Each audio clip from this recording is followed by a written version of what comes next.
Hello, everyone. Welcome to Fridays with Father. Father Gary here.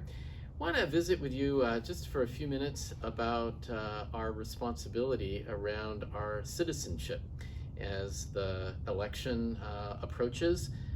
The Catholic Church's, our position around voting is that it really is a responsibility of ours to engage in the political process.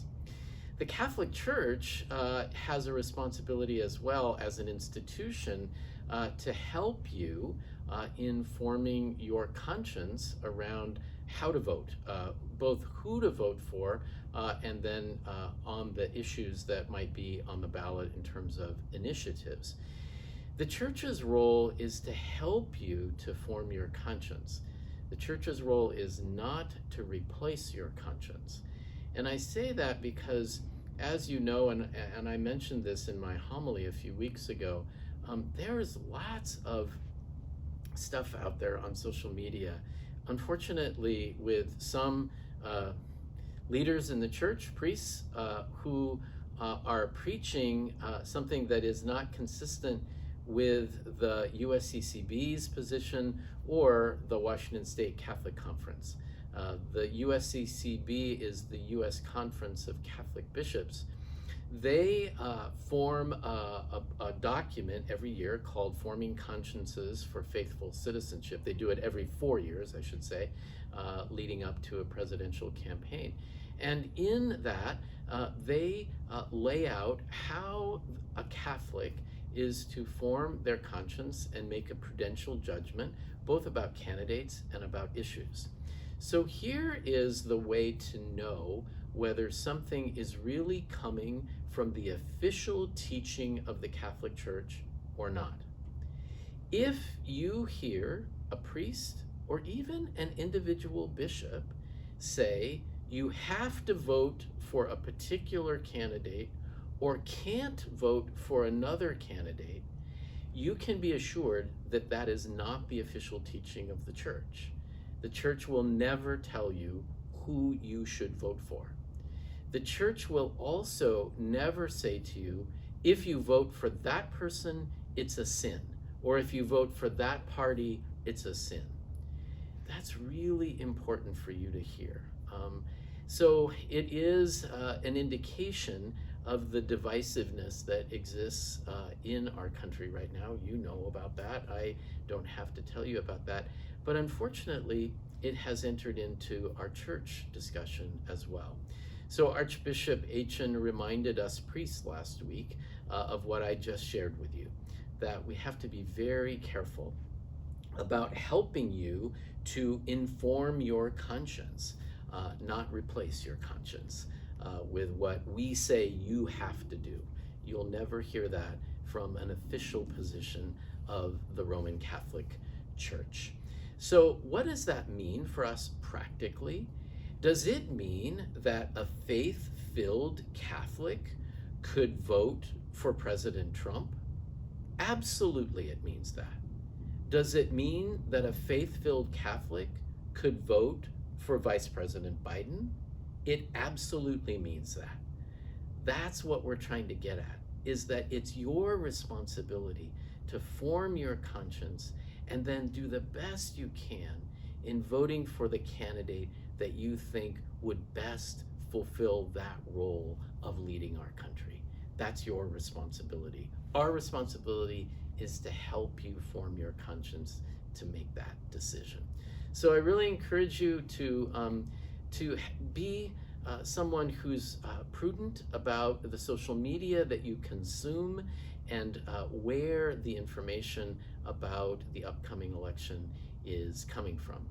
If you want a really good way to do that, we're running a series here in Southwest Washington with some other parishes, and it's a Zoom series, so you'll be able to join us online around faithful citizenship, the bishop's document.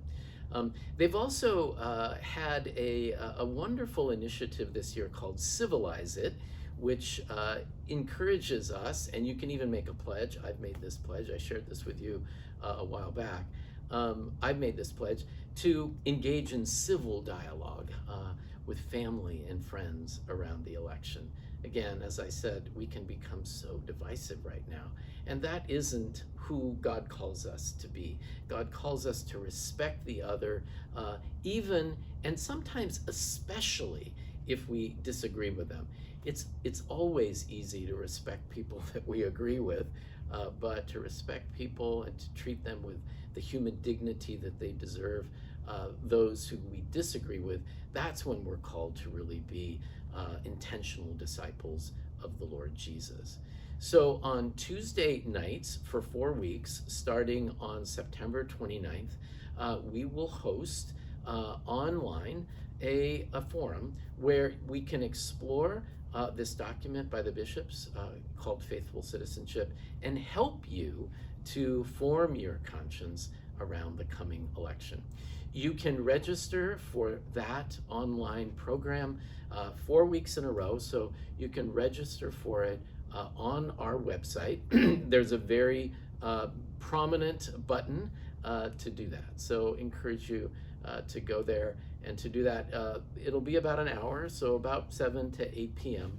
on Tuesday nights starting on September 29th. The other thing I wanted to share with you, as is our custom in the fall, we will bless all our catechists at the 9 o'clock Mass this Sunday. We're doing it at the 9 o'clock so that we can bless the catechists who are there in the church, but also bless all those catechists who are joining us for the live stream Mass. We do this every year because we know that it's catechists who share their faith with our children and with our adults, and it's how that faith is really captured, is not just the intellectual knowledge, although that's very important, but also the faith that a faith-filled person shares in terms of their relationship with the Lord and how that has affected their life. So we're going to bless all those people. You know that all of our catechetical ministries, save for RCIA, are beginning online. We're hoping maybe later in the year to go in person, but for now it's going to be online. So we're going to ask God's blessing on all those who are going to share their faith in the coming year. And just a reminder, on our website is also a recording that lays out by our pastoral staff, lays out what the fall looks like for us in terms of parish ministries. So hope you can click on that and just see what we have planned for the coming months. Thank you, everyone. Have a great weekend. I look forward to seeing you at Masses this weekend. God bless.